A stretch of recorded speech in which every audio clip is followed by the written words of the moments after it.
Good evening. Welcome to the Wyndham-Raymond School District Board of Directors. Today is Wednesday, February 15th, 2023. The time is 6:30, and we are in the Raymond Modular.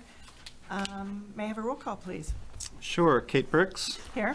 Jessica Bridges. Here. Jenny Butler. Here. Jody Carroll. Here. Caitlin Downs. Here. Pete Hensler. Char Jewell. Here. Kate Levier. Christina Small. Here. Al Potter. Here. Thank you. Will you please join me in the Pledge of Allegiance? I pledge allegiance to the flag of the United States of America and to the republic for which it stands, one nation, under God, indivisible, with liberty and justice for all. Thank you. Mr. Howe, any adjustments to the agenda? Nope, we do not have any adjustments tonight. Thank you. Next on the agenda is public input. I have a few remarks if you don't mind. Board meetings are conducted for the purpose of carrying out the official business of RSU 14 and are not public forums. We welcome citizens to express their interests, concerns, and suggestions related to matters of the school district. Public participation is not an opportunity for interactive dialogue with the administration or board members. We will listen carefully and consider all comments. While we welcome and value the input from all members of the community, it is important that statements made during public comment are not vulgar, abusive, or threatening in nature. If that occurs, I will pause public comment. I would like to remind everyone that during public comment, it is not acceptable to discuss personnel matters or complaints regarding any RSU 14 employee. Those should be addressed through policy KEB, public complaints about school personnel. If that occurs, I will pause public comment. Each person will be permitted 3 minutes to address the board. This time limit will be strictly adhered to. At the 3-minute mark, the timer will go off and your time at the podium will conclude. I encourage everyone to be mindful that there will likely be students watching these proceedings or even attending the meeting. Please present your thoughts and opinions in a respectful manner and refrain from spontaneous comments. We are all role models for our youth, and I hope we can proceed in a courteous manner. Before you come to the podium, once you get to the podium, would you please state your name and the town that you reside in? And so we begin. Who would like to begin first? All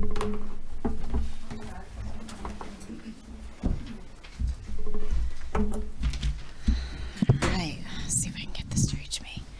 Kristen Day from Wyndham. Hi, everybody. Arguments to remove genderqueer from the high school library. According to IJJ, the materials should be reviewed as a whole, not on passages or portions pulled out of context.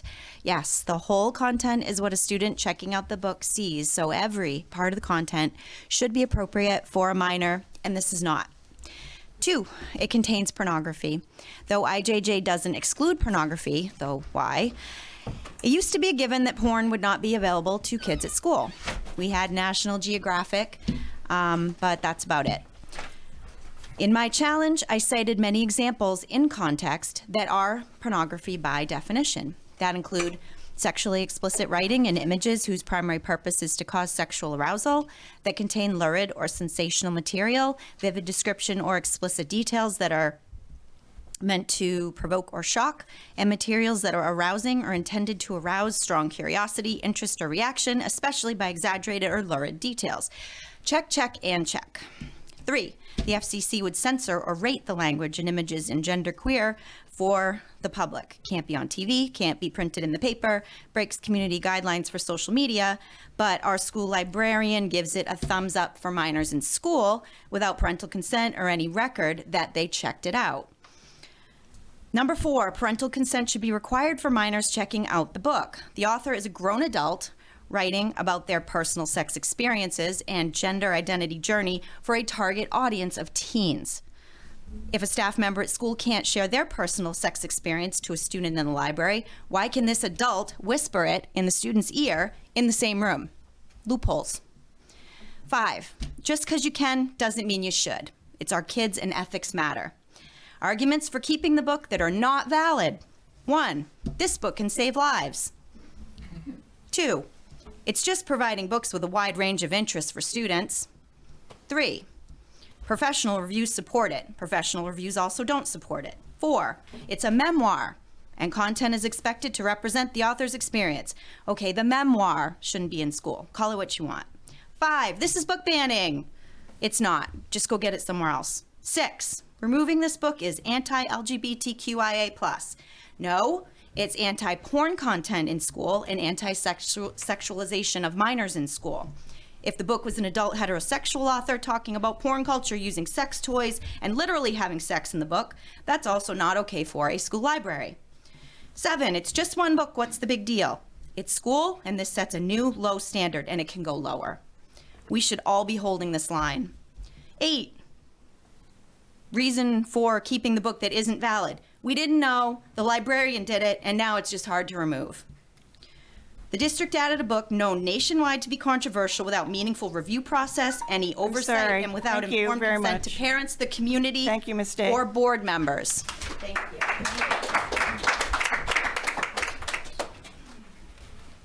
Anyone else like to speak? And Clark Wyndham.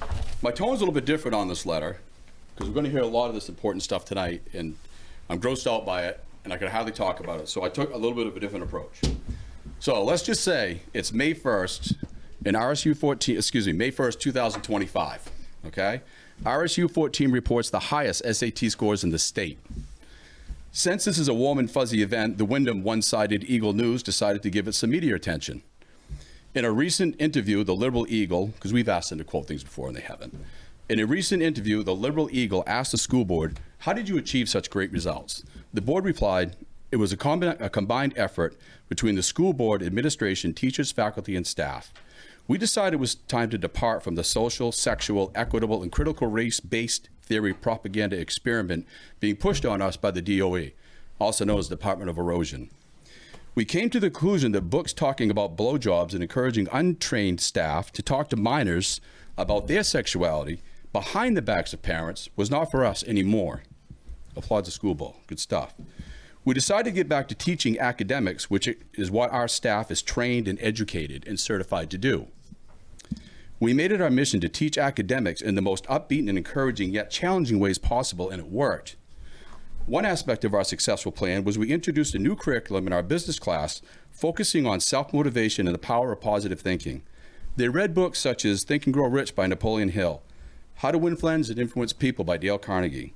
And for the younger folks, the students, we offered an endless array of self-confidence books and inspirational exercises offered by Tony Robbins. Almost instantaneously, students were more upbeat and enthusiastic. They were no longer trying to figure out if they were a they, a them, a that, a cat, a boy, a girl, or something in between, or something in transition. Instead, students were thinking about what they could become. They began to focus on their future and collaborated with teachers on subjects that inspired them to achieve their dreams. After seeing the results, it was clear the only transitioning schools should be involved in are those that aspire students to a higher level of achievement and self-confidence through inspiration. We recommend this to other school districts. Making the decision to change course on February 15th, 2023, which is today, okay? Making that decision to change course on February 15th, 2023 was the best thing we ever did for our students, and we are proud to see our K-12 Wyndham Eagles soaring higher than ever. We hope that's where this goes.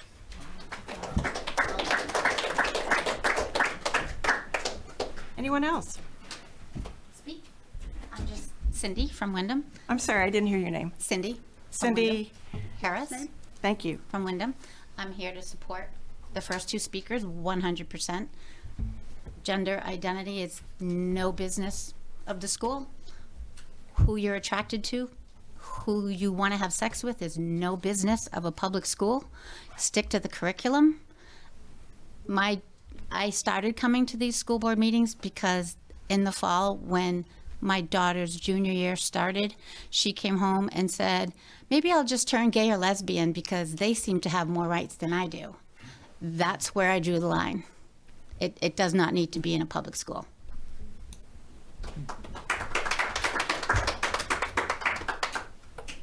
Who else would like to speak? Thank you. Oops. Hi, my name's Knox Zajac. I'm 11 years old and I go to Wyndham Middle School. I'm a 6th grader. I was in the library and This book was on a stand. I'd like to read you a page. My back over my hips as I ask if we should take our clothes off. And he's saying yes before I finish my sentence. He's pulling off my t-shirt, laughing when I can't undo his shirt buttons. He's undoing my belt. I'm reaching into his bedside drawer for a condom. We're kissing. Again, we're rolling over. Obviously, you can see where this is going. I don't know if it's because we're feeling especially emotional or just tired, or these past couple of weeks have been too much. But this reminds me so much of the first time we had sex. We were both fucking terrified, and the whole thing was kind of terrible because we didn't know what we were doing.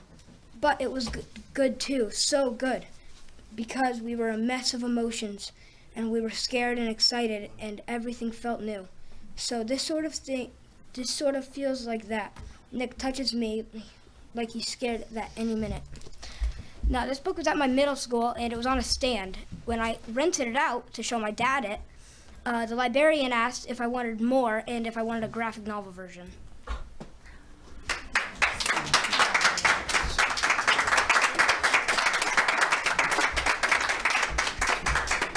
Oh, boy. So I'm that kid's father. Okay, good. I was asking for you. Yeah, I'll take another 3 minutes.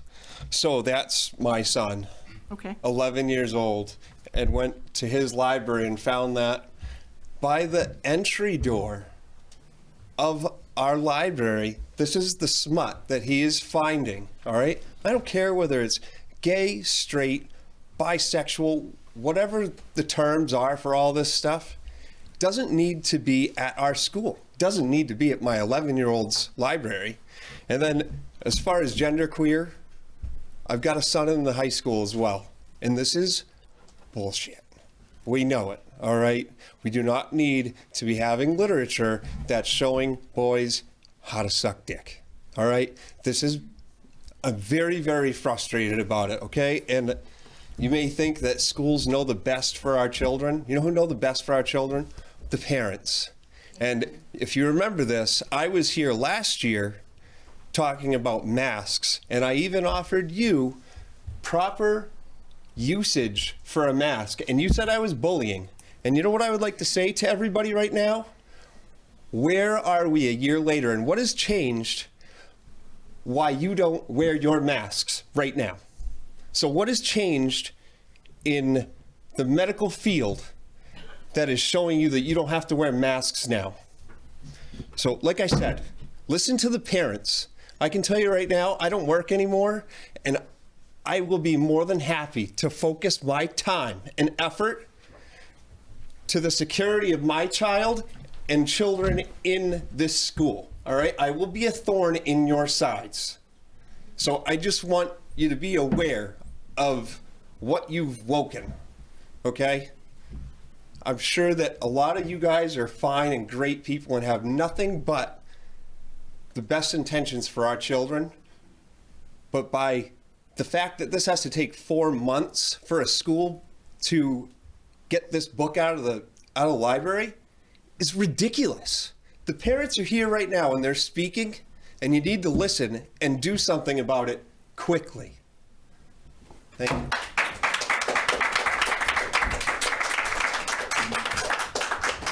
Anyone else? I'll go. Sure.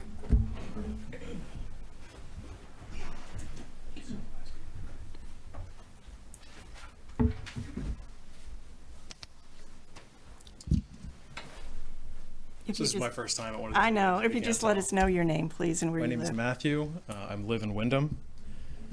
I know you all are entering into an executive session after this to speak to legal counsel about the issue. You'll probably cover all this. Supreme Court precedent in Pico versus Island Tree School District found in 1982 that a school board violated students' First Amendment rights by restricting access to specific social ideas and political perspectives when the school board voted to remove a list of books from the school library. Justice Brennan specifically designated the library as especially suited to the recognition of First Amendment rights as a place of voluntary inquiry. That means that the students can walk in and choose for themselves. It is not designated by curriculum. It is not designated by anyone. It's a matter of their own personal freedom and choice to determine what they want to read and learn about. voluntary and free being the point. According to the current policy IJJ, a parent already has the freedom to restrict access to materials for their own children. What is being sought is the power for this group to restrict access to all students and bypassing every other parent and student's right to the freedom to decide for themselves. It is important to understand in all this that there is a specific group of people and ideas being targeted here. It's not a secret. Transgender and non-binary kids and those who love them are the target. According to the Trevor Project, in 2021, more than 50% of trans and non-binary youth seriously considered suicide, and 1 in 5 actually attempted suicide. Acceptance by a variety of adults reduced the risk of suicide by between 32 and 43% among trans and non-binary youth. That means having a teacher or a parent or a peer who accepted them reduced the risk of suicide by 32 to 43%. Imagine knowing with your own children that there is a greater than 50% chance that they are currently contemplating suicide and a greater than 1 in 5 chance that they will actually attempt suicide. And just keep that knowledge in your heart for a moment and think about what it feels like. Now imagine that the way that you can drastically reduce that risk is by following the advice of every medical and psychological organization and just affirming, accepting, and loving them like any parent should their own kids. That's all that it takes. Now think, what type of message does it send to these children, to these students, to their families, when a school board will take the advice which targets them explicitly and remove representation of that group from their entire school life? What does it say that anything associated with their inner life must be behind a black curtain and is special access only? Does it send a message of affirmation? Does it send a message of support? Would you feel supported if your own life were hidden behind a black curtain? Thank you, sir.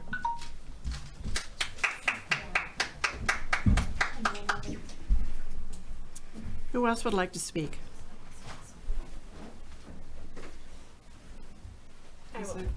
Okay. I'm Danny Davis, resident of Wyndham. I just want to make it clear, me, and I think I speak for everybody in support of how I feel. We love no one less because of who you identify with, of any of that. We're not targeting anybody. This has nothing to do with that. Nobody, I think you all agree, nobody feels that way. I have friends, I have family that are all of these things. I have transgender family. I have transgender friends. This has nothing to do with them. This has nothing to do with that. It has everything to do with the transparency and the parent involvement in our schools. Imagine knowing your child committed suicide because they didn't know that that was going on with them, because it was behind library doors and not brought up to the parents because of the transparency issue. Imagine knowing that.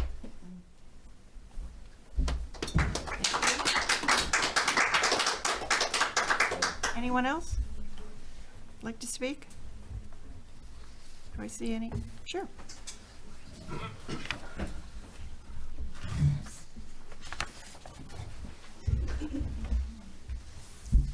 I think my name's Beth Hall. I've lived in Wyndham my entire life.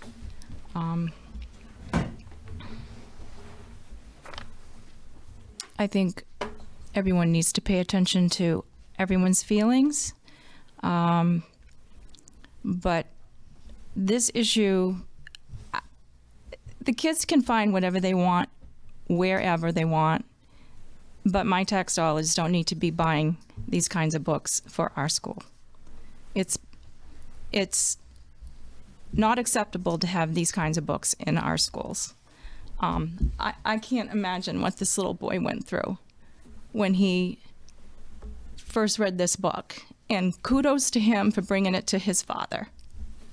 That's who he should be bringing it to. What a mature young man. But he was able to deal with it and get his thoughts and feelings out over it. I can't imagine the children that are reading these things and are so scared that they don't even know who to go to. I think Wyndham and Raymond, it would just be so wonderful if we could be the model district for letting other towns know exactly how we feel about this rubbish. And we are not targeting any specific group. Most of the children are not going to be mature enough to handle this stuff. They don't even need to be exposed to it. Not on our tax dollars. And this is taking away from their curriculum, and it's just not necessary. And I think Wyndham needs to be the model, so other towns will have the courage to do what we are going to do, and what we should be doing. And some of them aren't, and I think we need to be the ones to lead the path. And I encourage every one of you to really think hard about that.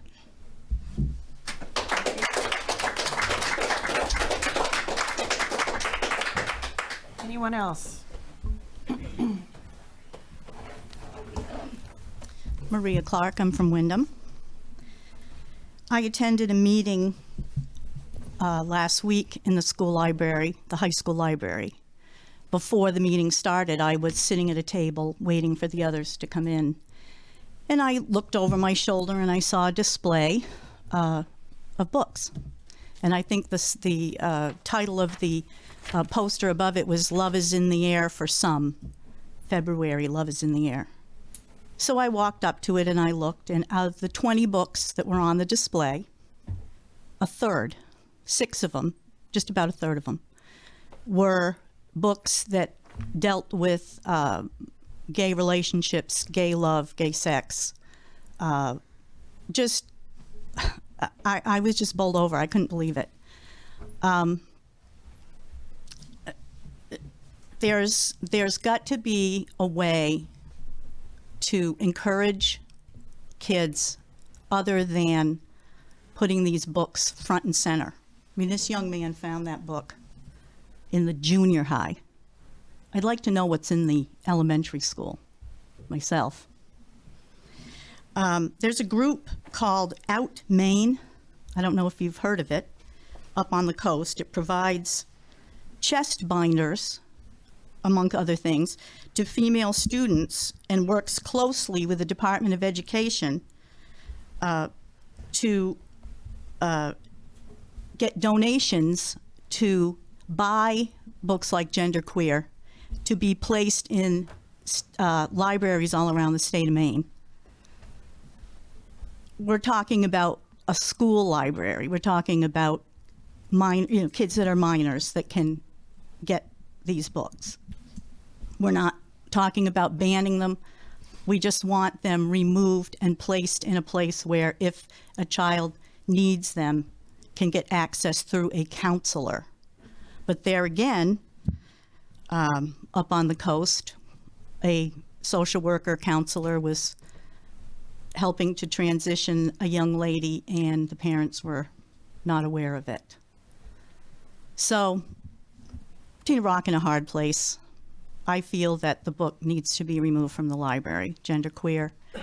The other books, I didn't take them and look through them. If they're anything like what Knox found, I'm sure that they probably are. There again, I wouldn't want my grandson or grandsons looking at those. Thank you. Thank you.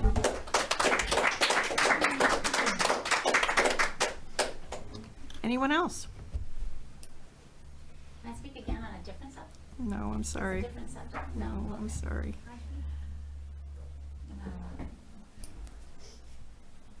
Anyone else? Can I ask a formality?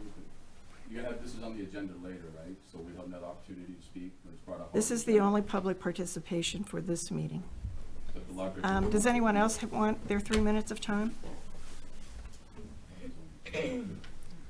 I will say this, that our next meeting is March 1st.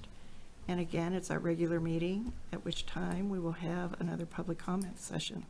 And you are welcome to join us then. I'm going to close public input and move on to superintendent's report. Sure. So before the board heads into executive session, just want to make the public aware of, and I think everyone is aware of the fact that the district has received 3 citizens' challenges to the book Genderqueer, and that following policy IJJ, that there is a process that the district will follow and go through a review process. That process, which is outlined within the policy, not only ensures that books and students and curriculum items are treated fairly and looked at fairly, it also ensures that the RSU, as we go through a process with any teaching material or any book, that we are making sure that we are respecting the rights of not only our students, but our families and the staff that attend our schools. And so, while that process may seem long to individuals, it's important that we go through this process to make sure that everybody throughout this is treated fairly, and that the district gives the appropriate in-depth looks to this. So the review committee is up and running. They've received the book. They've received copies of the complaint. It's important to note, because I've got some questions from this, the policy is very, very clear that the work of the review committee is the work of the committee. No one else is attending the meetings of the committee, and that includes myself. The committee by policy has access to legal counsel for any questions that they may have about student rights or staff rights, to be able to ask those questions. When they are done, the committee will go ahead and they will issue a report. That report will be sent to the complainants, and then they'll have the opportunity to either accept the recommendation of the committee, or at that point they can also appeal it to the RSU 14 school committee. And if that's the case, then a separate meeting would be scheduled and set aside opportunity for the committee to present the work that they did, opportunity for the complainants to talk about why they disagree, and then the board will have the opportunity to read the book and form their own opinion based upon what they've heard. So I do realize that for some folks it feels like it is a long process, but that process has a purpose. And we want to make sure that we do this correctly, because as I think I said when we were in an open meeting in my conference room, yes, community is watching, but also our students are watching how we handle this situation, and to make sure that we do it respectfully. So we want to make sure that we take care of that. On another topic, I just wanted to give the public and the board an update, because I did misspeak when we were in the superintendent's conference room about our latest water reports. And I'm going to change the subject here. Initially, when I had shared with the board that, if you remember back in December, we had, specifically here for Jordan Small, we had a test come back that showed that the source water was high in lead. Secondary testing that took place with that demonstrated the fact that it was actually low in lead, and that the first report that we received was actually done from an incorrect spot. It was a dead-end pipe that's been dead for years, and so sediment had built up. Initially, I'd shared with the board that I'd be sending a letter out. I was quickly corrected by Mr. Hansen, because he wanted to wait until we actually had 2 clear tests to make sure that that in fact was the case, and that we didn't again have a test that wasn't making sense. The second clear test came back this week, so we do have a letter going out tomorrow to the Jordan Small community that there's actually next to 0 lead that's appearing in the Jordan Small water system. So some great news there. Just a double confirmation that that was not doing what it was supposed to be doing. The other letter that's going out tomorrow is that our second test for PFAS for Raymond Elementary School came back. Remember, the first one was at 946 parts per trillion. The cutoff threshold is 20 parts per trillion. And if you remember at that time, we then went strictly to bottled water for all of our cooking and for all of our drinking at Raymond Elementary School. The most recent test has actually come back even a little bit higher than our initial PFAS testing. So we will continue on with bottled water. We are still waiting on the water engineer who is in the process of designing the carbon system for the Raymond Elementary water system. We're still hoping to have that in before the end of the year, and that, we've been told, will actually remove the PFAS and may be able to get us out of bottled water in that particular building. But the community will be getting a couple different notices, one being just an update on the PFAS levels with the lab, and then also a mandatory drinking water notice that's issued by the DEP, basically saying that drinking the water at RES is not recommended, and they'll be helping us work through a process in which we can work on remediating that. Not any surprise to the community. I know people are already aware of what's going on there. I had hoped that numbers could be a little bit lower. Bill and I were also meeting today. We're going to try to connect with a couple local hydrologists who have been recommended to us to find out what possibly the source of the PFAS that's hitting the Raymond Elementary School well is coming from.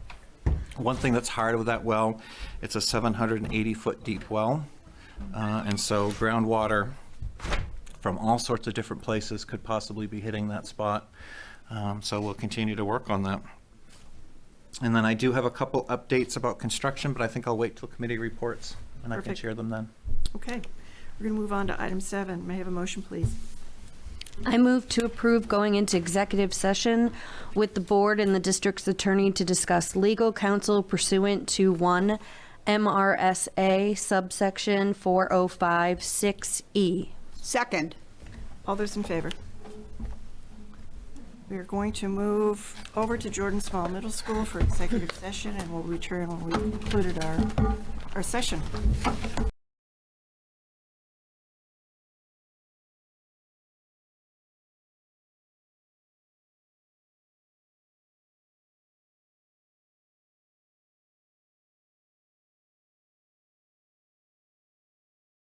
We are back out of executive session. We're going to move into item 8. I'm going to turn it over to Mr. Howell. Sure. So just thank you everyone for your patience as the board was in an executive session, working with legal counsel. As we've had a chance to talk tonight about policy IJJ, one of the requests from the board was for Pete Femley from Drummond Woodsum to take a look at our policy IJJ, just to make sure that it is current and that it's representing best practice. And so I asked if Pete would just come and share a few words with the public about our policy. Oh, sorry. We're here. I didn't notice that you weren't here. I'm sorry. Oh, you're fine. So I've asked Pete just to come up, talk a little bit about our policy, and also just to talk a little bit about our process, because as people are aware, for those who are here for public comment, there were some comments made about the book Gender Queer, which is currently undergoing a challenge here within the district, and just talking a little bit about the process that we use. So Pete, I'm going to turn it over to you. Thank you, Superintendent Howell. Pete Felmy from Drummond Woodsum, and just wanted to let you know that I have reviewed the policy IJJ at the request of the superintendent. It is a common policy in Maine schools. It is a thoughtful policy that lays out a sensible process for materials to be challenged by members of the public. As I indicated, it's consistent with similar policies in other schools. It does reflect a best practice in that once a challenge is made, it'll start at a low level, working with either the building administrator or a librarian in this case. If that doesn't resolve the issue, it'll go before a review committee of educators, folks that know the learning results, know criteria for materials. They'll apply the criteria that is set forth in the poly, which makes sense. They will issue a written ruling that'll be communicated to the superintendent. It'll be communicated to the person challenging the material. And if the individual who's challenged the material is not satisfied with that outcome, they have an opportunity to appeal it to you. And then there's a two-step process for you to consider that material. There'll be 2 meetings, one at which the material, the individual who's presented the challenge would have an opportunity to address the board and explain the basis for the challenge. Member review committee would have an opportunity to explain what they looked at, what the criteria that they applied and what their determination was. You'd have an opportunity to hear from the superintendent with a recommendation, if the superintendent chose to provide that.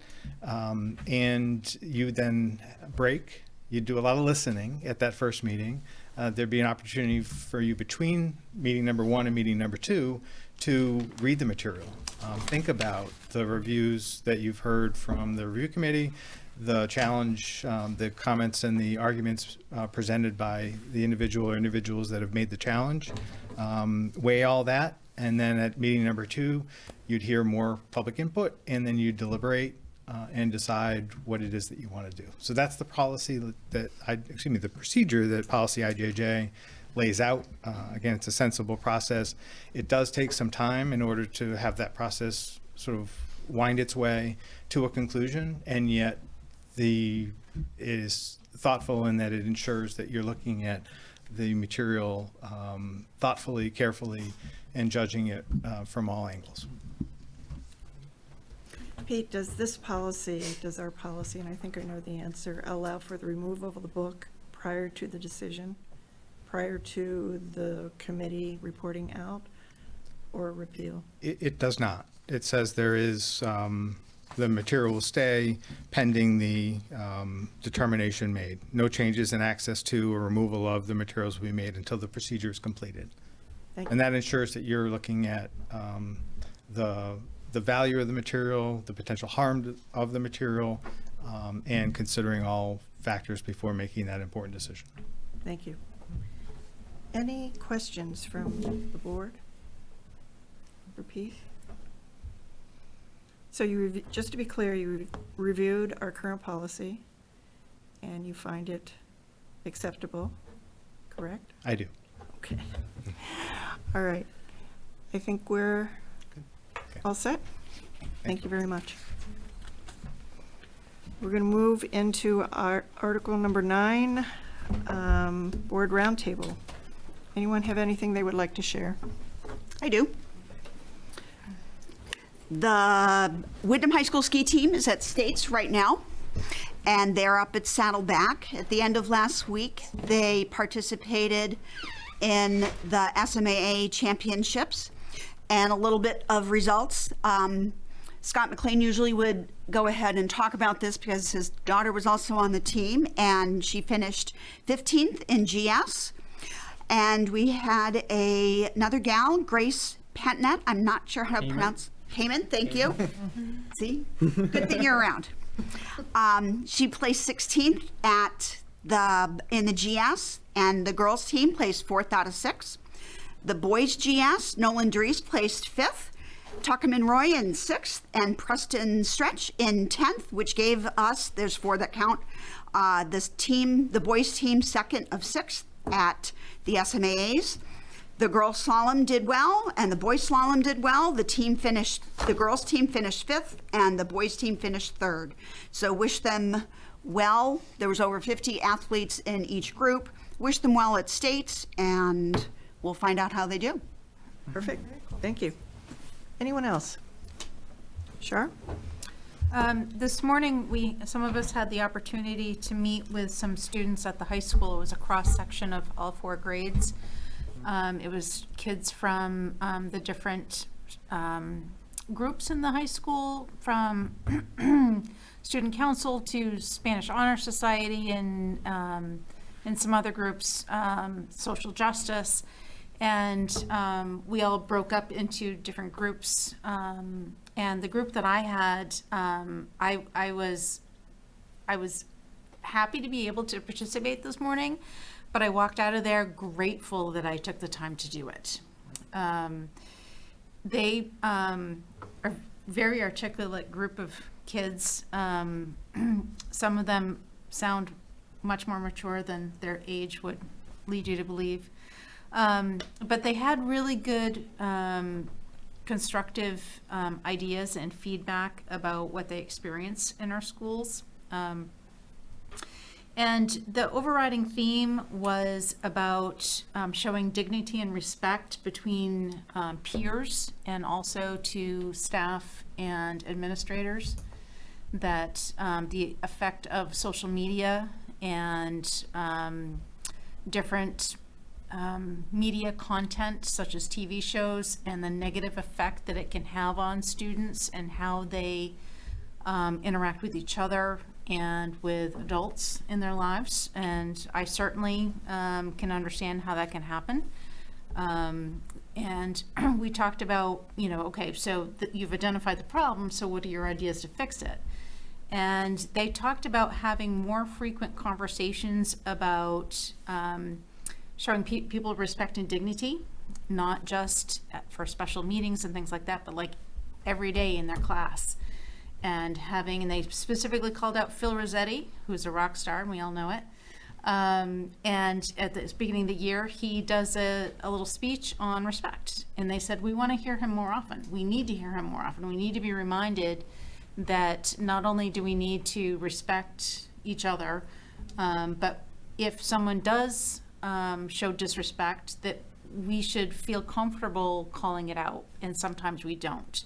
And so from being a parent of a high school student and also a board member, that was concerning, but I think that the feedback we're getting from these meetings is invaluable, and really, really think it's a great idea, and we should continue with it ongoing, and maybe even, spread out to the middle schools, who knows. But it was a great meeting, and very, very glad that I did it. Anybody else? I know I attended that as well, and Caitlin attended as well. And Chris? What? Oh, sorry. You're pointing. And Christine. And we always love to hear student voice. We don't have a whole lot of opportunities collectively to do that, and this is just a great venue to hear from various groups. One of the things in my group that really struck me is the amount of involvement our students have in our communities. And they are extremely involved in all facets.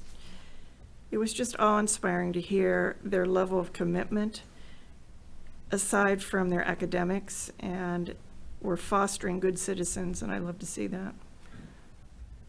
Anybody else have any?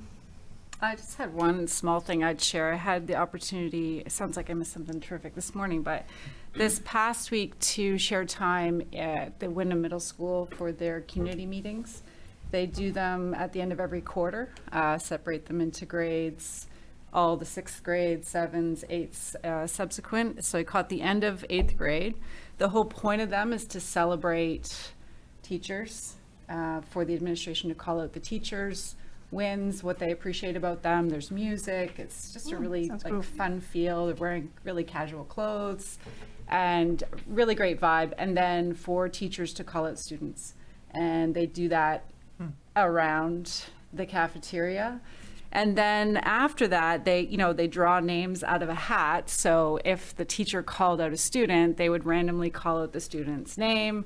If they didn't want to do the activity, like moving a ping pong ball with a spoon in a dish from one dish to the next kind of activities, students versus administration, cornhole, etc. Then what they would do is whoever nominated them, they could nominate the teacher that called them out to do the activity for them. Oh, fun. So that was really fun. And, they start the whole block with talking about expectations. They were reviewing a lesson around toileting expectations. How do you conduct yourself in the restroom as and they did a survey in the fall. They surveyed all the students, what they thought, for respect and conduct, etc.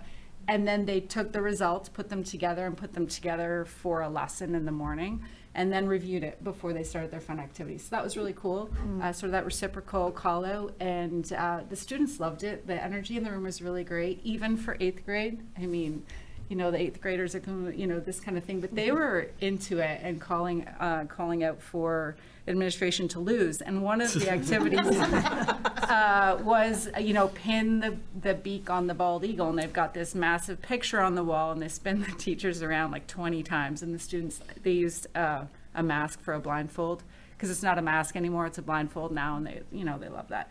So Mr. Hill ends up over there, and, the student ends up 3 feet from the eagle, and of course, you know, they set it up. So it's to win an activity evening of choice.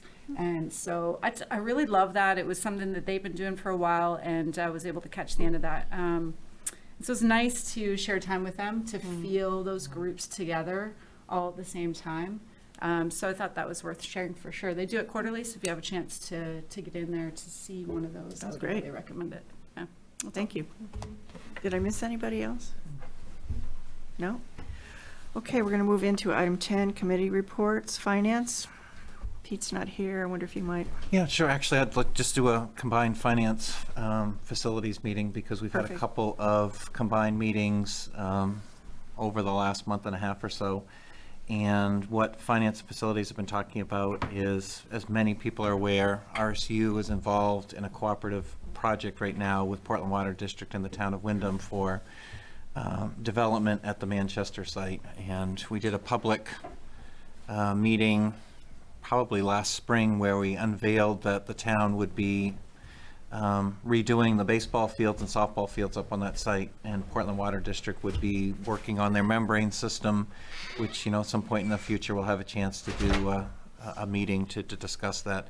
But as part of this, one of the things that we've been looking at and that Bill's been working with Dwight Anderson from Stantec, who's our civil engineer, we have some needed improvements that need to happen at Manchester. You know, I think all of you are aware, as part of the project, the connector out to 115 from Manchester, which existed as a cow path back in the 50s, has now since overgrown. That will now be a connector out. And in addition, though, is Manchester's parking lot, when Arlington School was torn down in 1999, was never finished. And so for those of you who've been to Manchester School, about a third of it's paved, a third of it's half broken pavement, and the rest of it is dirt. And nothing's been done there. So looking as part of that project to finally finish out the parking lot. And then in addition, for those of you who have ever been up there at parent drop-off and bus drop-off, there's a lot of moving pieces. And so trying to clean up traffic with a bus drop-off and also a parent drop-off loop so that parents can come in, be not tagged to the buses and move along. So we had a chance to do that. We are working on the final costs for that. It has not been bid out. In addition, there's an extensive permitting process just because of the scope of what's happening with the 3 entities using it. So finance facilities had a chance to talk about that. We will have a future board presentation because one thing that we're looking to do is to take the expense that's going to be for the RSU portion to finish the parking lot and the drop-off loop, to look at existing fund balance to pay for that versus sending it out to bond. So again, that'll be a future meeting. But Bill and Dwight and I had the chance Monday night it was for my first Wyndham Planning Board meeting. I'd never been to one, where we had the opportunity to present a request to have wider driveways on the initial Manchester entrance point, and then additionally on the point that goes out to 115. And also to share with the planning board some of the pieces of our project. So I thought the meeting went well. Dwight Anderson, who represents us with Stantec, did an outstanding job explaining the project, explaining some of the constraints that need to take place, and also some great conversation about we're expanding what our footprint is on that site onto property that the RSU owns, but we also want to be really good neighbors. So we did also have a chance to talk through how do we support our neighbors, so whether it be plantings and buffering or fences or other things, because baseball fields, which used to be close, might be a little bit closer, and just to make sure that we're being respectful neighbors. So we had a great meeting with the planning board, some great questions that were asked, and I know we've got a follow-up meeting in the future for them, but all centered around that Manchester project. The other update I'll share, which is actually on the facility side for the construction committee. Committee met on February 2nd. The project continues to move forward as far as some of the design phases. One thing that we noticed in the last iteration is that kind of a center spine, which had a cafeteria, is now starting to get a little bit smaller. We're starting to get exactly what the footprint. We got a first artist rendition of what the building might look like. The committee gave some very direct feedback. Sorry. About just overall color impressions and things like that, which our architects are used to that. That's part of what they do. And they had some fabulous feedback. And so on that we don't have a meeting scheduled yet. In addition, we had a chance to look at just overall layout of 61 Wyndham Center Road, and still, people want to make sure that that parking and that drop-off plan makes sense, that when people are either coming in off of River Road or off of Wyndham Center Road, that traffic is going to flow and that we don't end up with a nightmare for all the traffic that's going to be taking place there. We did have a chance to meet with the state construction team on February 9th. It was that following Thursday up in Augusta, and it was the architects, our civil engineer, our structural engineer, our HVAC engineer, as well as some of the traffic folks, just starting to lay out some things. So some great news that I have is that we're getting preliminary thumbs up for the entire building to be air source heat pumps, which will allow the entire building to be climate controlled, which means that it'll be cool in the summertime and it will be warm in the wintertime. When Wyndham High School was built, which is our next newest building, only part of the building's air conditioned. If you go in the gym or if you go in the Ox Gym, those spaces aren't climate controlled. So the entire building would be climate controlled. In addition to that, we got a preliminary thumbs up on some additional square footage. And when the state does their formula, and I know we've shared the spreadsheet before, but it's a set of negotiations for how many square feet the state will take a look at. Once that's locked in, there's a factor, it's either 0.4 or 0.5, so you get 1.4 or 1.5 for mechanicals, toilets, janitorial closets, hallways, all those other pieces. So we got a very preliminary thumbs up. It's not locked in to be at 0.5 versus 0.4, which means additional square footage. Right now, it looks like the state-approved space is somewhere close to 200,000 square feet. Is state-approved, state taking, and then the additional portion, which the committee is still looking at, which is an auditorium, and what some of the cost factors might be with that. So a lot of pieces coming together, but we're finally getting to that point where the space programming document, which is the one I have here, is almost locked in. And at a future meeting for the building committee, they've actually, Lance, who is our architect from La Valley Brendinger, now has it mapped out on the big plans, I guess is the best way to put it, which colors and which components would be funded through the state project and which would be local expense. And I found it to be a very helpful visual for now the idea for the community. This is what you are having contributed to the community, and this is the part that if you want to go and have an auditorium at this particular building, this is what's going to be a local only cost. And looks like April now to May is when the initial costs will start coming in for what the project might be. The building committee is going to need to make some decisions. Are there components of the project they want to move forward? Are there pieces that at this point they don't feel like the community can afford? But a lot of work and a lot of things going very quickly now as we start to head towards still a November referendum. And that's it. That's a lot. Facilities finance, a lot going on. Very good, thank you. Policy has not met, so I'll turn it over to curriculum. Curriculum met February 6th. I wasn't there, but they went over ELA and minutes are to be typed. So we'll have that next meeting. And March 6th, we meet to go over social studies. Yes, okay. Okay, very good. Technology? So technology is through their bad breakup. Everybody's gotten back together and really done a lot of work to get concise, good teams together. So Christine's on the curriculum team and making teams of people who are going to have a view and eye to look at all the aspects. So hardware, software, curriculum, and tech, as an example, is a few of the groups. And really the goal of those will be to allow those groups to meet and to continue to look at projects that are currently in front of the district. So I sat in just on curriculum, and really productive conversation. As an example of the type of thing they're talking about is integrators, how they're being used, where they could be used, what type of work still needs to be done, and how, for example, research and citing is done, and at what age group, and what technology needs to be done, who needs to take responsibility for that. So really great conversations.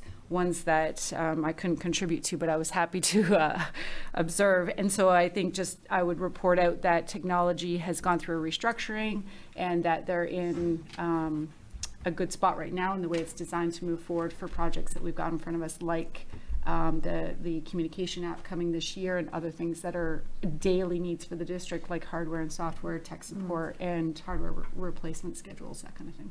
Big. It is big, and so it's a good start, and then we meet the first Monday of every month. Perfect. Meet again next month. All right. Adult Ed? Adult Ed met on Thursday, February 9th. I was not there, but I got a great set of notes that I will forward to the board members. So here is some information. With a staff update, they now have a veteran multi-language learner teacher named Sandy Warren, who has been nominated for an award through the Department of Education. The budget is being looked at, and even after some increased state subsidy, there may be a need to increase the local portion. More to come on that. Regarding enrollment updates, Jessica Trimmer is the College and Career Access Coordinator. She is incorporating additional programs to help students with pre-college and math courses. She's applied for grants to help students further their education. 2 of these are World and Work Inventory Assessment and IC 3G6, which is an entry-level IT computer program, computer training program. And in marketing, there have been increased social media postings, which have really boosted the enrollments at Adult Ed and given them a very good positive presence in the community. As some of the most liked ones are the relatively recent students who earned their high school diplomas. Okay, and Adult Ed graduation is scheduled for June 15th at 6:30 in the high school auditorium, and it's scheduled for 6:30 instead of 7 o'clock, and it may be moved to 6 o'clock in the future. So there we go. Perfect. Thank you. I'm going to turn it to you for vocational, if there's And anything. I've actually missed the last vocational meeting because I was in Augusta for construction meetings, but I did have a chance to meet with Todd Fields, who is the vocational director at Westbrook, on Friday morning because I had another meeting over in Westbrook. So first of all, he said that I didn't miss much for this meeting because this would have been the meeting where they would have set the local contribution to the vocational center as we work in a budget. But now, since funding goes directly to the vocational center, there's really no budget decisions that are then sent back to communities. So that part of the budget, but he did say that kids were in the midst now of touring and also for interviewing for the different programs there.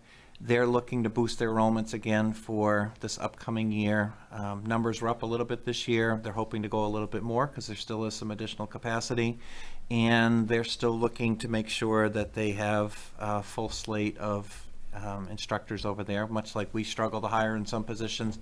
When you're hiring somebody for some very, very specific, job-specific roles in a vocational center can be difficult as well. But we'll get those enrollments numbers to you, but things going over well in both vocational centers. Perfect, thanks. Last but not least, Yeah, Al Potter. 2 quick things. The quiz show team this Saturday, I wasn't there, but they were invited to a invitational tournament and they scored first place overall, so they came home with a trophy. Greta was first place individually overall, and Francesca was third place individually overall. So some really strong standings there. The quiz show, the first episode should air somewhere around the week before April vacation. It's not definite yet. Is this like a tease again? Yes. Well, I mean, we don't know. So it's like, that's what we're thinking it's going to be airing. I'll let you know when it's, official. The senior class is hosting a fundraiser at Chipotle this week. So if you need somewhere to eat on Saturday night, I highly recommend Chipotle. Make sure you bring the flyer. I posted it on the Wyndham community board, so you can have the flyer there. Get some Chipotle. And Will a digital flyer work? yes. Yep. Digital flyer works. You can also order online. The code's on the flyer too. So both work. Perfect. All right. Thanks, Al.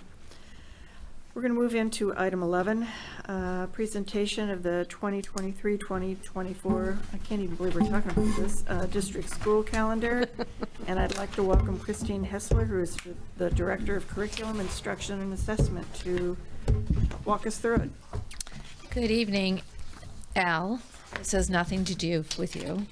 Last year I got to tell you when your graduation day was going to be, but you won't be here. It's all right. You can think of us fondly when you're at Princeton. How's that? Good evening. Thank you for having me. For those in the community that are new, or members of the board that are new, I'm just going to describe quickly our process for the calendar. Our school calendar is worked on with all the other districts that we send to the vocational center at Paths in Westbrook. So in January, I meet with the other leaders of those districts, and we sit down and we bring our calendars forward, and we decide when we start school, end school, certain days that we have similar. It's really important for people to know, listening, that we need to follow the main revised statute, Title 20A, Part 3, which means, in short, that we cannot exceed 5 dissimilar days with the other schools. So years ago, when this first started, we had some major changes to the RSU 14 calendar. In the past couple of years, we've pretty much have gotten into a roll. One of the things that can be difficult is every district has a different number of student days, and they have a different number of staff days. And so those are some considerations we have to take into place. So for the board, you have the full calendar in front of you. You also have a I call it my cheat sheet, which outlines each month and what's going on during that month. For example, we start in August, and we have two in teacher and service days. We have an opening day, and we have a start of student day, which will be August 29th. Please know on here we also have new staff orientations before that piece of school. Labor Day this year is September 4th. And you can look at each month and it will tell you how many staff days and how many student days. For example, in October, our staff attends 21 days because one of the days students are home, but we do have a staff in-service day, so teachers are working that day. We also have one day, the day off before Thanksgiving. That's our teacher comp day for conferences. We have another in-service day in March. We'll have one next month. April has our other comp day. And then right now, graduation, according to Mr. Karen, is slated for Sunday, June 9th. Please note on our calendar, pre-K and K will do the same rolling opening that we did this year that was highly successful. Families were able to bring in their students, meet their teacher, see their classroom. The staggered start really had the transition with busing and everything went very, very well. Dr. Rhodes and Beth Peavy will be sending out information to welcoming our new learners in either pre-K or K, when the day they attend, what day they come half a day, when we start fully again. So that's going to stay the same. Another day that can sometimes be confusing on the calendar is, you will notice in November, Election Day is Tuesday, November 7th. Jordan Small Middle School and Wyndham High School will be closed those days due to voting, public voting. And that's a safety rule that we've put in place. We talked about graduation. So the last day of school before any snow days will be Friday, June 7th. And I'll remind the public, there seems to be a misnomer that you get 5 snow days. For every day we are not in session for hurricane, snow, ice, whatever, we need to add on to the end of our school calendar. So right now, if we put all our days in for how many for students, how many in staff, this is where we end up for now. I'm happy to answer any questions regarding the calendar or its process. We were able to pretty much mirror what we did this year. I did meet with both our unions to share the calendar and get any of their input, but they were very happy with the way the schedules fall and pieces like that. So just for everybody's information, what other schools do we need to coordinate with? It's Westbrook, Bonnie Eagle, Scarborough, and Gorham. Gorham tends to be the sticky one. Right. Yes. I remember that from last year, but yes. I know there's people that aren't aware. There are, I noticed, 4 early release days for certain grades, 6 through 12 and Jordan Small. Yeah, that's our middle school, high schools. Right. Why are we having early release days? So it gives us an opportunity to have extra professional development where our elementary schools are out early every Wednesday. So Okay. this gives them an opportunity. They craft out usually in the summer before what's happening on those days to do that work. 'Cause they don't have as much time as the elementary does. Okay, So. I getcha. And then just last comment, you know, I have to invoke Scott McLean here with his comment about starting school before Labor Day. I still agree with him, so I'll. It was my first question out of the gate when I met. Yeah. Number one. And then my only other comment about the schedule is, you know, the week of Thanksgiving, where we're now out 3 days, Monday and Tuesday, in my opinion, really aren't that productive, at least the feedback that I get from my student. So I'm just wondering if maybe consideration should be given in the future to taking the whole week off and then adding days on at the end of the calendar or something, because they're not really that productive. Just my 2 cents. I just have a comment about teacher days. And a little sleuthing, there's a couple of districts that have an additional day more than we do. And I know we always talk about PD for our staff, and I understand that it is a financial consideration. Just wondered whether the administration, staff have ever considered an additional professional development day. If you remember correctly from the most recent contract negotiations that we added the 2 days for the start of school, that has been extremely beneficial to have those. And honestly, I think it's made the start of school feel a little less hectic, where we've got a couple days to kind of ramp in and have everybody back. So definitely that's been a component, but adding an additional day of school or teacher day, yes, there would be a budgetary piece. And I don't want to misquote what the number would be, but it's a significant, it would be almost the cost of a teacher to have that day. So the salary for the year. So it's an expensive thing. I'm very happy that we picked up the 2 additional ones. For sure, for sure. That part. Okay, thank you. Any other, yep. I just have one thing, and it's just a point of feedback. It's not from my experience, but perfectly can understand having 3 kids in elementary school, how difficult the transitions are for those kids coming in, especially with pre-K now. But the feedback that I got last fall was not favorable for splitting by alphabet. Some of my peers had kids, you know, if they were twins, it was fine, but they're in different classes, right? Siblings, they're in different classes, for example.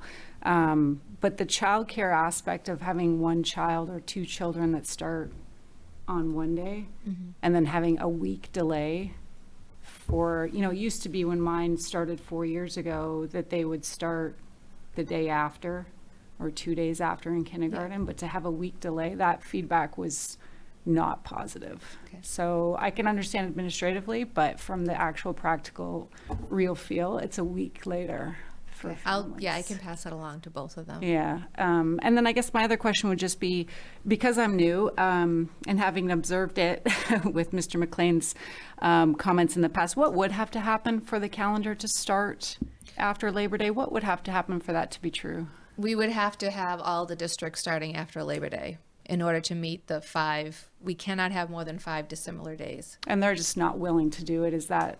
Nope. Do you have any sense of what the thought process is in not doing that? They want a softer opening. They want a couple days with students to get settled. It also hinges on Westbrook Vocational Center when they open. Okay.